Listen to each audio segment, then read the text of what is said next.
সেইদিনা ৰবিবাৰ আছিল, মোৰ মনত আছে। তোমাক লগ পোৱাৰ প্ৰথমটো দিন আছিল যদিও সেইদিনা আৰম্ভ হৈছিল আমাৰ প্ৰেমৰ বাৰিষা। সেইদিনা বৰষুণৰ বতৰ, এক উমাল পৰিৱেশ, কিবা এটা যেন সবুজ শিহৰণ। নভবাকৈ কেনেকৈনো পিছলি পৰিলোঁ প্ৰেম নামৰ গভীৰ সাগৰখনত। বহু ৰাতিলৈকে সাৰে থাকি ভাল পাইছিলোঁ, সঁচা মৰমৰ সন্ধানত হাবাথুৰি খাইছিলোঁ দিন প্ৰতিদিন। এতিয়াতো তুমি জোনাক হৈ পৰিলা মোৰ এন্ধাৰ পৃথিৱীখনৰ।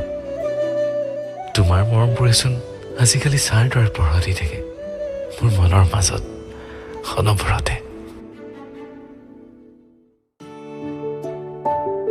তুমি অহাৰ বাবে হয়তো অসম্ভৱবোৰ সম্ভৱ হ'বলৈ ধৰিছে।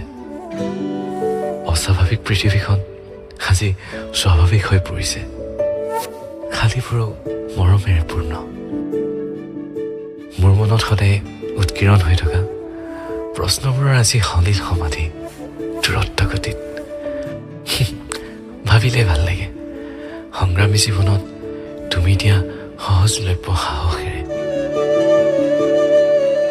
তুমি আকাশ, তুমি জোনাক, তুমিতো মোৰ ৰক্তৰ হৃদয়ৰ এপাহি ৰঙা গোলাপ।